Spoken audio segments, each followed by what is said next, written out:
CONOS ñoom nangu woon nañ texte yi cadre de concertation bi ñu nekkoon ñun ñoo defoon proposition bi comité de normalisation moom moo fi nekkoon nangu texte yi que ministère bi ci boppam nga validé texte yi que FIBA Afrique validé texte yi si biir texte yi dañ ci defoon lu ñuy wax limitation des mandats que ñu wax ni léegi fédération bu nekk ko waroo def plus de 2 mandats waaw que boo ko defee da ngay dem te nga bàyyi say rek moroomu Sénégal yi ñoom tam ñu ñëw fësal seeni xam-xam waaye ñu sentir ni maanaam de ñoom que bi ñu faloo ci kayit yooyu noonu ba pare que dañu def benn mandat ba mu jeex donte ñu ngi ci seen 2e mandat te nag ñu ngi waaj a dem élection comme nag Afrique moom gars yi dafa mel ni loolu dafa nekk ci seen deret nga bu ñu tiimee lu ñuy wax limitation des mandats nga gis ñu commencé waat bëgg a jalgati waat kayit waaw léegi nag bon loolu pourquoi moo ñu jaaxal waaw non c'est que maanaam de mënuma comprendre loolu parce que bon loolu sax maanaam de boo leen nguur a neex nguur sax dafa ànd ak jàmm ak quiétude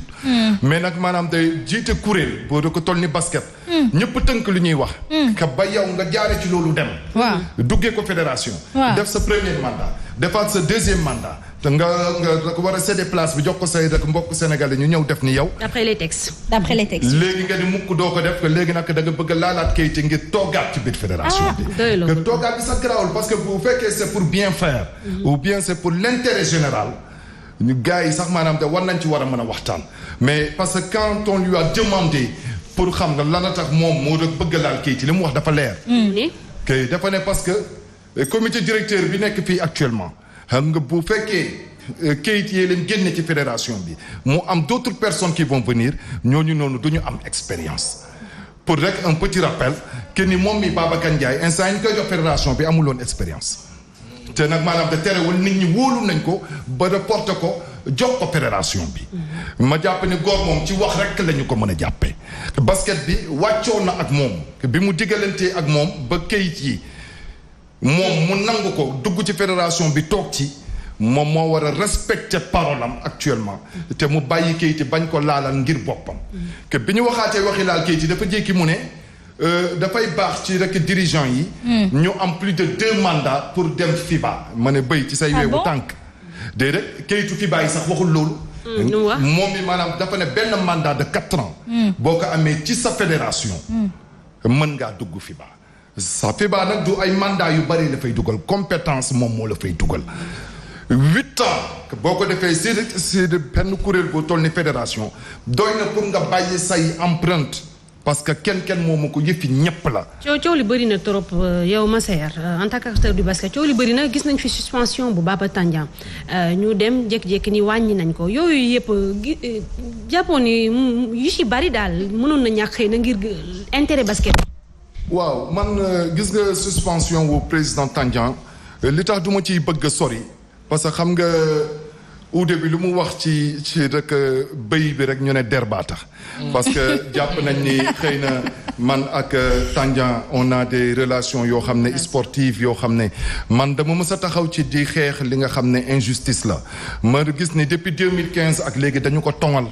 muy un Sénégalais bu war a jouir ci ay droits politiques am ak civique am donc nag ñu gis ni maanaam te dem nañu ba waxoon fi sax ni ku bëgg nekk président fédération il faut nga am bac+7 nga xam ne si sa constitution wu Sénégal sa président de la république yi sax te gisuma fenn foo xam ne gaa yaa ngi leen di imposer bac+7 léegi bi ma woowee Tandian nga mën a ko yow est-ce que am nga bac+7 mu ne ma aw ma bac+7 de ma ne ko kon de doo bokk de parce que ñoom ñoo ngi xool naka la ñu mën a def ba yow doo bokk ñu wëlbati ko waat ci biir championnat bi la ñu organiser assemblée générale bi presque 3 mois après l'ouverture et le dépôt des listes d'affiliation que bi ñu xoolee gars yi wax ni léegi pour être président de club président de la fédération il faut que tu sois président de club ñu xool Tandian xam ne amuloon club ci la demee 16 basket waaye naka amoon na c'est li da ko topp ci loolu de que ni tu peux être mandaté par un club et que tu sois mandaté par un club loolu rek ci amoon waaye nag ñu gisee ni club yu bari bëgg nañ Tandian nga pour rek mandaté ko gars yi defaat virgule ñoom ci seen bopp. point virgule. ñu wax nag ni léegi maanaam de pour être mandaté. waaw il faut que ton nom figure dans la liste d'affiliation déposée au commencement du championnat en cours. boobu fekk na ne championnat bi commencé na. ba ñu déposer affiliation wu club yëpp. kon bu ma la déggee dafa mel ne ce sont des problèmes crypto personnels. noonu la demee loolu moo ci am kon. mais loo xam ne jotewul dara ak basket. yëfi boobu ñoom daal maanaam de fexe nañ ba jël tey jii basket déplacé ko ci ay terrain moom. yóbbu ko ci ay genre manigas ay genre complot ak ay genre mbir yoo xam ne loolu noonu maanaam day lalul basket bi. alors est-ce que tey jii loolu noonu du mooy indi impact bi nekk di suul basketball sénégalais bi tamit. mais gis nga dafa normal gis nga boo xoolee ba xool li nga xam ne tey jii moom moo fi nekk ci basket te mu bari coow comme rek maanaam nga ni ko soxna waxee. doo ko gis ci ay performance aussi basket bi temps yi li ngay dégg waxam yëpp doo ko gis ci ay trophée li ngay dégg waxam yëpp góor gi si Dieng sax tey sax ñu wax waxam toogaat 20 ans sax kenn dootul wax waxam waxi basket bi yëpp ça tourne au niveau de la fédération et des dirigeants. pour te montrer que ni kon nag ñoom que ñu ngi déplacer basket bi. di ko def ci seen bopp. que di ko def seen yëfi bopp. intérêt personnel. est-ce que ñoom tam teguñu ay charte yoo xam ne xëy na fa la war a jaar te ñi ne ci basket bi acteurs yi nanguwuñu ko. yan charte. damay laajte. yan charte la ñuy teg si loo xam ne lii ñuy nekk si rek basket bi nanguwuñu ko mais amut. wàcc nañ leen seen ñaari mandat ñu koy jeexal ci jàmm. xam nañu ko jeexal ci jàmm bàyyi kayit yu ñuy bëgg laal. ngay te ñu dem ci jàmm wàcc ay Sénégalais ñeneen ñëw rek mel ni ñoom. ñoo tam indi seen i xalaat ak seen i xam-xam. kay bi ñu ko falee ñëpp ko may jàmm. D'accord, qui dit Insa Sow Fall, Nena Sokhna Fall, l'invité, tout ce qu'il dit sur Maître Babacar Ndiaye, c'est vrai. Il a détruit le basketball et il veut dépasser les 2 mandats et on va pas le laisser faire. gis nga nit ki ñu faleen ci ngor ak teraanga dana wax ñu gëm sab kàddu moo tax ngeen votel ko donc bu ñu demee ba nga ñi la votel amatuñu ab satisfaction amal yow it gor ak jom ak lu bëri dignité soxna nga delluwaat leen ngay comprendre naa li mu wax te it lu tax ma mënees koo gëm saa su nekk ñu dégg coowu maître monsieur Babacar bii nii ci bés bu ne ñu dégg ko ñun ñëpp dégg nañ ko Tandian tey gis nga genre cas yi tey wax na ko ak yeneen ci suñuy suivre actualité ñaa tam dafa mën a tooñ toog fee di tooñ la vraie expression ça rejoint thèse bi ngay wax dañ lay teg lii charte bi gis na ni yow mën nga ci rëcc ñu dindiwaat ko tegaat ko leneen mooy li may wax ne que moom ci dañ koy dégg ci ay fee ni donc moom daal yu dul jeex donc nit ñi mere nañ ko man leen lay laaj te yéen kaas ngeen bu weesoo yéen ndax amul seen lu njiitu comme par exemple ministère du sport des sports moom est-ce que tamit lan la ci dégg ndax il est tutelle exactement ministre tutelle bi est-ce que jarul léegi mu ñëw foqati rek buux wala ñoom amuñu genre loolu waaw parce que xam nga maanaam lan la ci wax lan moo ci taxawaayam gis nga fédération nga délégation de pouvoir la jot de par ministère bi que ministre bi interpellé nañ ko du benn du ñaar à travers des sorties mais da am na ci lenn loo xam ne peut-être administrativement on l'a pas encore fait lui rek adresser une correspondance puisque nag ñun nga nekk ñu structure et comme rek ni ko Babacar di rek bëgg dugalee ci maanaam da xelu nit ñi que bëgg na jël CRBS bi def ko structure parce que ci kayit yi tënk fédération yi structure gi yi nga xam ne basket bi dafa leen a njaboote que dafa am ay daan yoo xam ne nee na daf ko préparé ci seen kaw je pense que ni loolu noonu dinañ ci ñëw après mais man soo ma nekkoon sax nag ministre bi nga su ma fekkee ñaari xale yuy xeex ci mbedd ñaari xale rek yoo xam ne sax juróo leen nekk ay sénégalais wala ñàkk ko bañ a nekk xanaa sax maanaam nga di nga doxale diggante bi àtte parce que nag tey jii maanaam de bu ñu xeeb ni basket bi ay nit yu am jëmm koy def nekk ci ay mbir yoo xam ne ou bien espace yoo xam ne dafa xat ñu xeex wala ñu laale dafa yomb te nag nit ñi yegg nañu tey jii foo xam ne ci seeni intérêt basket bi jéem ko sauvegarder je pense que ni il a intérêt moom le ministre mu woo njabootam gi toog waxtaan ak ñoom ci lu xew ak li xewul ñun maanaam de waxuñu ko mu wax ni ñun ñoo am dëgg kay wala maanaam de fédération bee am dëgg mais mu woo nit ñi teg leen ci table bi xam ne mbaam bi lu mu gàtt ci biir njur gi la dëgg la Papa Sansek man dama am benn affaire bu ma jaax te damay jéem toujours ma ne bon nit lu mu def lu ne am na lu tax léegi xaar ñu jéem a comprendre lu tax Maître Babacar Ndiaye dañu wax ne avocat la ñu wax ne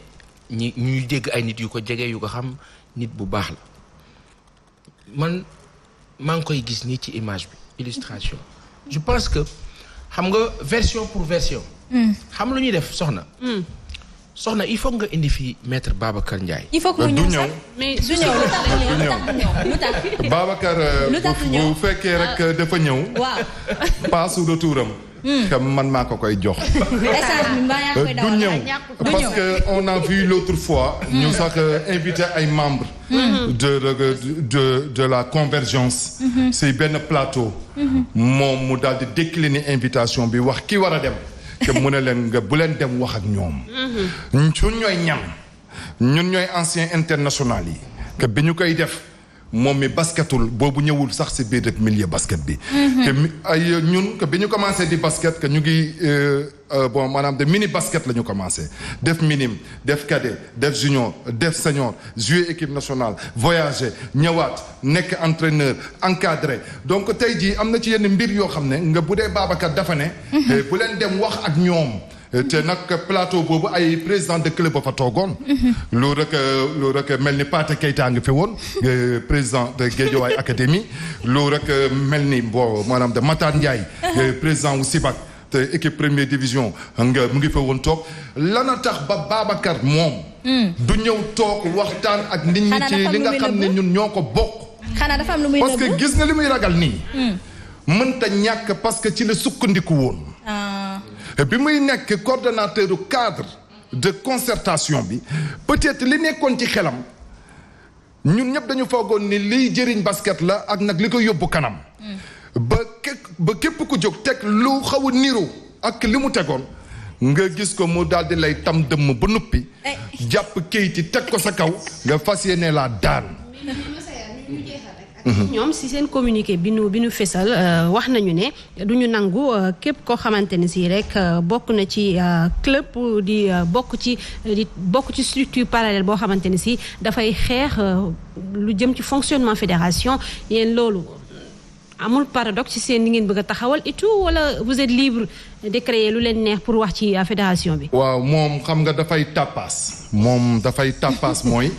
que dafay fexe woo la fenn foo xam ne mën naa jël duma ak daal te utiliser ko fédération yi di ko teg club yi tel n'est pas son rôle benn nit sax mën naa bëgg dara jéem ko juum moom muy kilifa mu am naka la waxtaanee ak nit yooyu waaye mënuloo jël fédération def ko tribunal mënoo jël fédération def ko tribunal gis nga kër bukki ñàkkul coow affaire sport deretu avocat bi noonee la mel déedéet maanaam de deretu avocat ou bien maanaam de pexey avocat nous on parle de basket gis robu avocat bi da koy bàyyi tribunal nous on parle de basket nga ça veut dire que ni il peut pas nous interdire tey moom laata mu doon dugg fédération cadre de concertation la fi jiite que nekkoon nag coordonnateur bi que bi ñuy lal cadre bi que dañu ko defoon comme genre assise nationale yi ngir tënk xam-xam yi utiwaat président jox ko ngir mu sukkandiku ci doxal basket bi mais moom dafa liggéey bi ba noppi jëriñoo ko looloo tax nag moom léegi tey jii maanaam dafay ragal képp ku teg affaire cadre nga dafay foog ni moom li nekkoon ci xelam te jamono yu muy nax sénégalais yi ngir da dugg si biir rek fédération bi képp ku ko yëkkate mu ne du fi am loolu noonu mu wax c'est des menaces yu mu brandir par rapport au club. Pour rappel, moom il n'est même plus un président de club que Babacar Ndiaye que bi mu duggee Duc def fa li ma fay def ngir da dugg fédération nga bi mu duggalee fédération def fa premier mandat am deuxième mu wóor ko ni fii nii la war a bàjjee dafa lâché club am donc là ça veut dire que ni nit koo xam ne amul club tey jii actuellement est-ce que war a mën a wax dara ci ay club yoo xam ne dañoo am seen i gis-gis ci biir basket. justement dañuy bàyyi sénégalais yi ñu tontul ñu lool waaye ñi ca ëpp nee nañu le basketball sénégalais n'est rien sans Baba Tandian kon nañu fexe ba rek de jéem a trouver terrain d'entente et le ministre des sports war na aussi génn atte ay ndawam ndax ñooñu. bu gaawul asma que dinañu yéem déedéet ça veut dire que sax nga duñu jaaxal. mais dafa war a gaaw ngir sax seetal deram mu artu dafa war a gaaw ngir sax dalal suñu xel parce que nag noppi bi mu noppi nii daf ñoo xaw a yéem parce que dégg nañ ci sax président fédération bi muy wax ni nekk naa këram démb ba 22 heures man su ma nekkoon président fédération xaw ma lan laay def kër ministre ba 22 heures te dañu ne liy am ci basket beeg coow li fi am xaalis bi fi génn yépp ci biir afro basket bi bu fekkee ministre bi la ñu jox rapport financier yi moom na génn en tant que ministre mu jéem a éclairer suñu lanterne ñun les sénégalais parce que nag xaalis bi c'est l'argent du contribuable. Babacar Ndiaye moomu ko Matar Ba moomu ko. yam dama ne maanaam sénégalais yépp ñoom ñoo bokk moom xaalis boobu ministre bi noppi waayam bi mu noppi. dafa tekkaayam bi dafa tey xel yi. xëy na day waxtaan pour trouver une solution. waaye gis nga waxtaan bi genre waxtaan yooyu noonu il faut que ñu yaatal ko. ngir rek acteurs yépp. bokk ci waxtaan bi ci la ñuy mën a amee solution. parfait en tout cas sa kàddu gu mujj rek ci ki nga xam ci li nga xamante ni moom mooy mbirum tàggat yaram gi. moom daa mer ndeysaan dégg maa ngi waaw ñu ngi gis nga ñu ngi profité ci. président fédération. non ni ma ko xamee dina waxtaan dina woo ñëpp dina waxtaan. dafa neex trop. oui ma ñu fàttali rek ni Ligue des champions 19h tey Barça Bayern dinañu laale. jëm ci wàllu quart de finale ci lu jëm ci wàllu woowee Leipzig moom la kon Paris di dajeel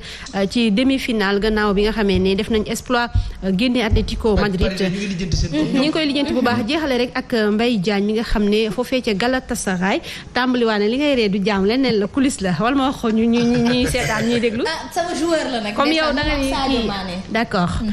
dellu na kon foofee ca Galatasaray MD mu ngi noonu image yaa ngi noonu gannaaw ba nga xamee ne naka daaw rek amoon na fa 30 buts ci rek ligue turque boobu ñu daal di koy able mu demoon ci Bruges xam ngeen ni histoire bi fi jaar ak penalty ba mu raté woon indi lu ni mel.